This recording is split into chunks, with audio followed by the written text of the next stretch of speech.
Hello physics friends, Mr. Collier here, and today we're going to continue our discussion of dynamics, talking about conservation of energy. To conserve or not to conserve. There is no question. Energy is always conserved. Energy is neither created or destroyed. That's probably something you're familiar with. That's come up a lot over all of your science classes. And let's look at a little bit more about what that means. So what it means in our case is that the total mechanical energy of a system doesn't go up, doesn't go down, it stays the same. Now, it actually will change if there are any non-conservative forces in play, and we're going to talk about the definition of that in a minute. There will be some problems you look at non-conservative forces, but for the most part, the key thing here is total mechanical energy doesn't go up, doesn't go down, it stays the same.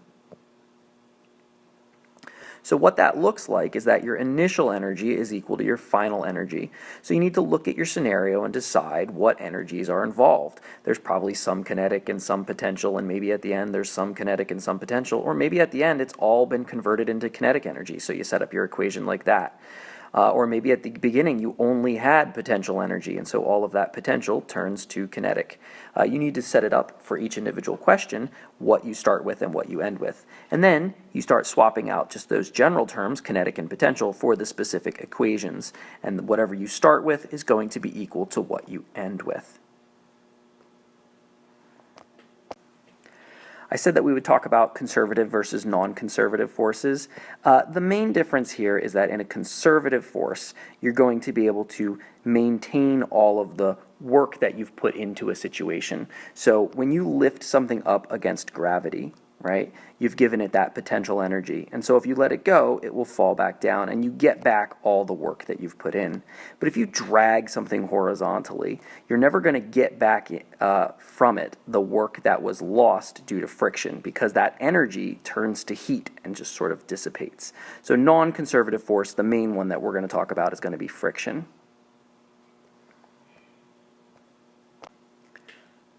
So let's picture a scenario so that we can better understand how energy is conserved and specifically how it's transformed from one form to another.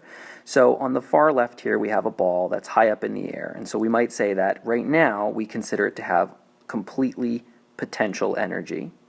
And then it starts to fall, and as it falls it picks up speed, and so its kinetic energy increases, and since it's getting closer to the ground, its potential energy decreases.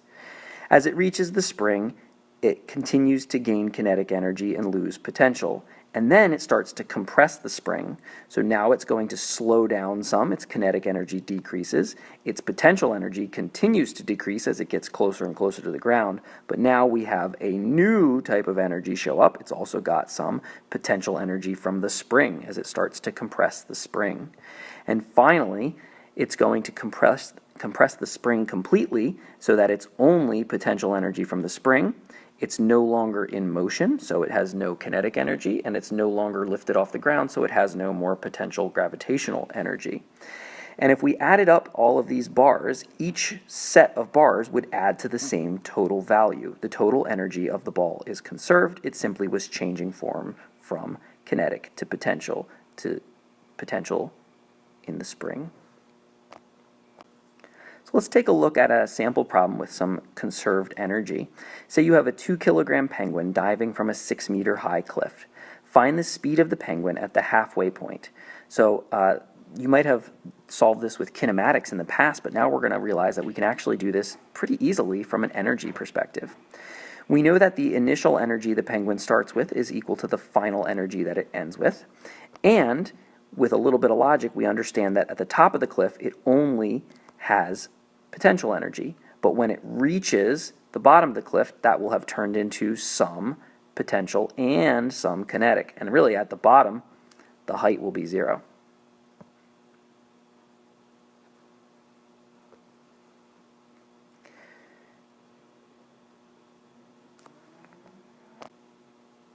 Now a nice thing about this equation is that all of these masses will actually cancel out.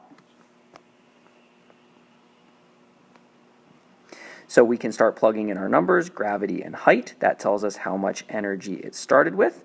We can leave the velocity that it lands with the same. And at the halfway point, it's going to be 3 meters off the ground. And so we can calculate how much energy it has.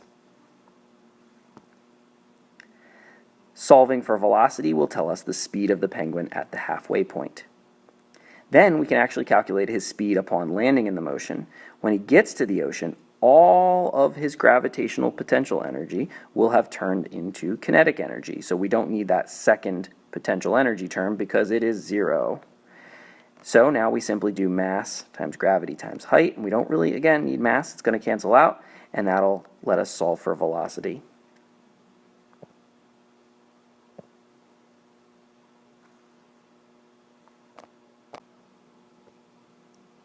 So just using conservation of energy, that the initial is equal to the final, both at the halfway point when he still has some potential and at the end point where the potential is completely gone, we were able to figure out the speed of the penguin.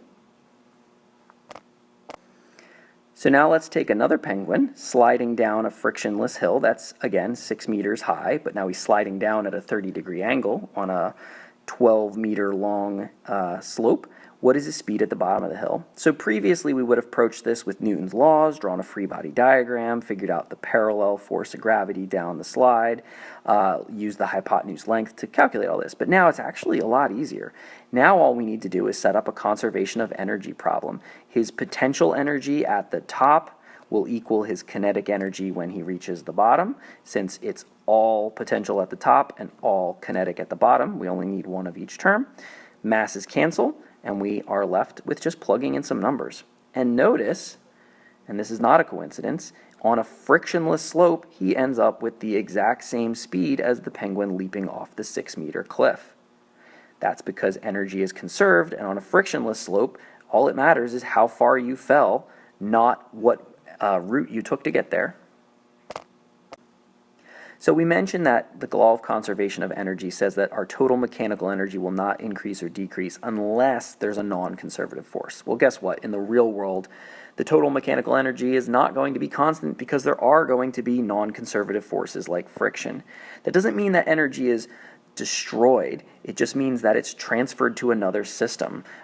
Typically, friction is going to transfer mechanical energy into thermal energy, and that's a lot harder to measure in our case. This is an example of a dissipative force. It decreases the energy in the system by doing that non-conservative work. And to calculate with this, we're still going to do our initial energy, and it's equal to our final energy plus basically whatever energy was lost, the energy or work lost to non-conservative forces.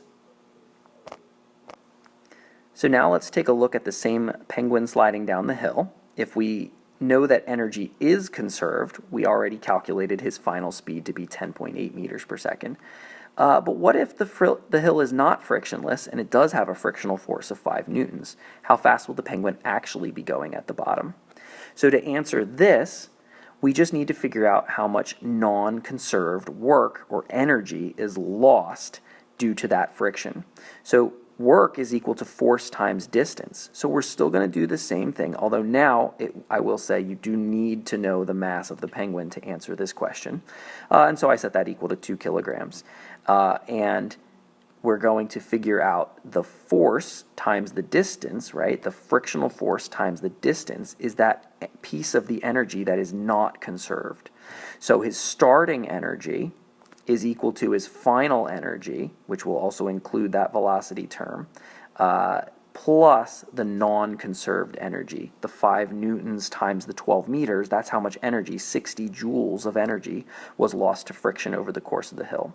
Do a little algebra and you'll see that he was actually going to be going slower at the bottom of the hill because friction slowed him down a little bit. So we'll do some more examples in class, but that is the general idea for conservation of energy. Energy is conserved. The end.